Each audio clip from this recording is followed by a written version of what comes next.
ನಮಸ್ಕಾರ ವೀಕ್ಷಕರೇ, ಮತ್ತೊಂದು ವಿಡಿಯೋಗೆ ಸ್ವಾಗತ. ಈಗ ತಾನೇ ಬಿಗ್ ಬಾಸ್ ಅವ್ರದ್ದು ಮತ್ತೊಂದು ಪ್ರೋಮೋ ಬಂದಿದೆ. ಎಂದಿನಂತೆ ಅದೇ ಸಮಯದಲ್ಲಿ ಬಿಗ್ ಬಾಸ್ ಅಂತ.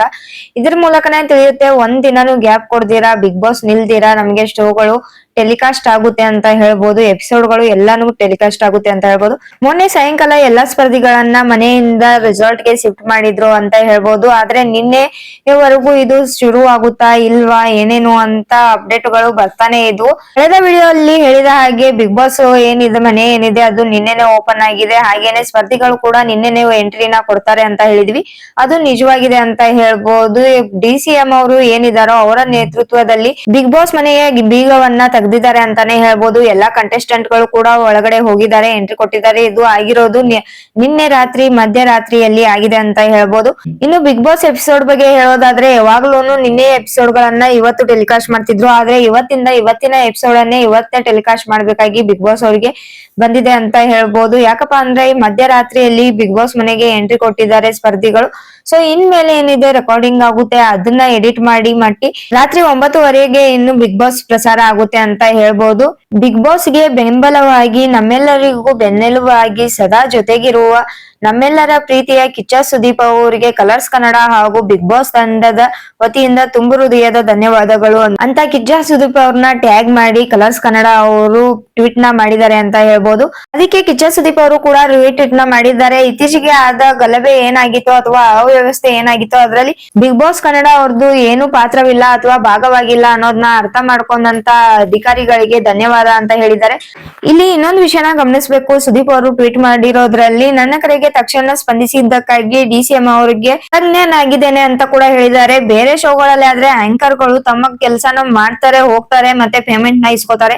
ಆದ್ರೆ ನಮ್ಮ ಕಿಚ್ಚ ಸುದೀಪ್ ಅವರು ಆ ರೀತಿ ಎಲ್ಲ ಅವರ ಜವಾಬ್ದಾರಿಗಳನ್ನ ವಹಿಸ್ಕೊಂಡು ಎಲ್ಲದ್ರಲ್ಲೂ ಅವರು ಪಾತ್ರ ದೊಡ್ಡದಾಗೆ ಇರುತ್ತೆ ಅಂತ ಹೇಳ್ಬೋದು. ಇವಾಗ ಇದ್ರಲ್ಲೂ ಕೂಡ ಅವರ ಕಡೆಯಿಂದಾನೇ ಈ ಬಿಗ್ ಬಾಸ್ ಮನೆ ಓಪನ್ ಆಗೋದಕ್ಕೆ ಅವರು ಒಬ್ರು ಕಾರಣ ಅಂತ ಹೇಳಿದ್ರೆ ತಪ್ಪಾಗ್ಲಿಕ್ಕಿಲ್ಲ. ಇನ್ನು DCM ಅವರು ಹೇಳಿರೋದೇನಪ್ಪಾ ಅಂದ್ರೆ, ಬಿಗ್ ಬಾಸ್ ಕನ್ನಡ ಚಲನಚಿತ್ರ ನಡೆಯುತ್ತಿರುವಂತ ಬಿಡದಿ ಆವರಣವನ್ನ ನಾನು ತೆಗೆದು ಹಾಕಕ್ಕೆ, ಅಂದ್ರೆ ಸೀಲ್ ನ ತೆಗೆದು ಹಾಕಕ್ಕೆ ಯಾರ್ಯಾರು ಸಂಬಂಧಪಟ್ಟ ಅಧಿಕಾರಿಗಳಿರ್ತಾರೋ ಅವ್ರಿಗೆ ನಿರ್ದೇಶನ ನೀಡಿದ್ದೀನಿ. ಆದ್ರೆ ಪರಿಸರದ ಅನುಸರಣೆ ಕೂಡ ಮುಖ್ಯ, ಅದು ಆದ್ಯತೆ ಕೂಡ ಇದೆ. ಹಾಗೇನೆ ಕರ್ನಾಟಕದ ಮಾಲಿನ್ಯ ನಿಯಂತ್ರಣ ಮಂಡಳಿ ಏನಿದೆ ಅದಕ್ಕೆ ನಿಗದಿಪಡಿಸಿದಂತ ಮಾನದಂಡಗಳನ್ನ ಸ್ಟುಡಿಯೋ ಅವರು ಅದನ್ನ ಸರಿಯಾಗಿ ಪಡಿಸ್ಕೊಳ್ಬೇಕು. ಅದು ನಿಗದಿ ಮಾಡಿದಂತ ಸಮಯದಲ್ಲಿ ಅದನ್ನ ಸರಿಪಡಿಸ್ಕೊಳ್ಳೇಬೇಕು ಅಂತ ಕೂಡ ಆದೇಶವನ್ನ ಹೊರಡಿಸಿದ್ದಾರೆ. ಇಲ್ಲಿ ನೀವು ನೋಡ್ತಾ ಇರಬಹುದು, ಬಿಗ್ ಬಾಸ್ ಮನೆ ಗೇಟ್ ಏನಿದೆಯೋ ಅದೊಂದೇ ಮಾತ್ರ ಸೀಲು ಓಪನ್ ಆಗಿದೆ. ಜಾಲಿವುಡ್ ಟೋಟಲ್ ಆಗಿ 4 ಗೇಟ್ ಗಳಿದಾವೆ, ಆದ್ರೆ ಓಪನ್ ಆಗಿರೋದು ಬಂದ್ಬಿಟ್ಟು ಒಂದೇ ಗೇಟು. ಯಾಕಪ್ಪ ಅಂದ್ರೆ ಸರ್ಕಾರದವರು ಬಿಗ್ ಬಾಸ್ ಅನ್ನ ನಡೆಸೋಕೆ ಮಾತ್ರ ಪರ್ಮಿಷನ್ ಕೊಟ್ಟಿದ್ದಾರೆ. ಹಾಗೇನೆ ಇಲ್ಲಿ ಗಡುವನ್ನ ಕೂಡ ಕೊಟ್ಟಿದ್ದಾರೆ, 10 ದಿನಗಳ ಕಾಲವನ್ನ ಕೊಟ್ಟಿದ್ದಾರೆ. ಅಷ್ಟು ಟೈಮ್ ಅಲ್ಲಿ ಸ್ಟುಡಿಯೋ ಅವರು ಏನಿದ್ದಾರೆ ಅವರು ತಮ್ಮ ಕಡೆಯಿಂದ ಆಗಿರುವಂತ ತಪ್ಪುಗಳನ್ನ ಸರಿಪಡಿಸ್ಕೊಳ್ಳೇಬೇಕು. ಅಷ್ಟರಲ್ಲಿ ಸರಿಪಡಿಸ್ಕೊಳ್ಳಿಲ್ಲ ಅಂದ್ರೆ ಮತ್ತೆ ಬಿಗ್ ಬಾಸ್ ಸೀಸನ್ ಏನಿದೆಯೋ ಅದನ್ನ ನಿಲ್ಸೋ ಅಧಿಕಾರ ಸರ್ಕಾರಕ್ಕಿದೆ ಅಂತ ಹೇಳ್ಬೋದು. ಇನ್ನು ಕೈದ್ ನೋಡ್ಬೇಕು, ಜಾಲಿವುಡ್ ಸಂಸ್ಥೆ ಅವ್ರು ಏನಿದಾರೋ ಅವರ ತಪ್ಪನ್ನ ಸರಿಪಡಿಸ್ಕೋತಾರ ಇಲ್ವಾ ಅಂತ. ಇಲ್ಲ ಅಂದ್ರೆ ಅದು ನಮ್ಮ ಬಿಗ್ ಬಾಸ್ ಗೆ ತುಂಬಾನೇ ಎಫೆಕ್ಟ್ ಕೊಡುತ್ತೆ ಅಂತ ಹೇಳ್ಬೋದು. ಇನ್ನು ಮುಂದಿನ ಪ್ರೋಮೋ ಮೇ ಬಿ ಮಧ್ಯಾಹ್ನದ ಮೇಲೆ ಬರ್ತಿರ್ಬೋದು ಅಂತ ಅನ್ಕೊಂಡಿದೀವಿ. ಕಾಯ್ದು ನೋಡೋಣ ಯಾವಾಗ ಪ್ರೋಮೋ ಬರುತ್ತೆ ಅಂತ. ಹಾಗೇನೆ ಬಿಗ್ ಬಾಸ್ ರಿಲೇಟೆಡ್ ಎಲ್ಲಾ ಅಪ್ಡೇಟ್ ಗಳಿಗಾಗಿ ನಮ್ಮ ಚಾನೆಲ್ ನ ಇನ್ನೂ ಸಬ್ಸ್ಕ್ರೈಬ್ ಮಾಡ್ಕೊಂಡಿಲ್ಲ ಅಂದ್ರೆ ಸಬ್ಸ್ಕ್ರೈಬ್ ಮಾಡ್ಕೊಳ್ಳಿ. ಹಾಗೇನೆ ಪಕ್ಕದಲ್ಲಿರುವಂತ ಬೆಲ್ ಐಕನ್ ನ ಕ್ಲಿಕ್ ಮಾಡಿ ಅಂತ ಹೇಳ್ತಾ ಈ ವಿಡಿಯೋನ ಇಲ್ಲಿಗೆ ಮುಗಿಸ್ತಾ ಇದ್ದೇನೆ. ಮತ್ತೆ ಸಿಗೋಣ ಪ್ರೋಮೋ ವಿಡಿಯೋ ಒಂದಿಗೆ ಅಂತ ಹೇಳ್ತಾ.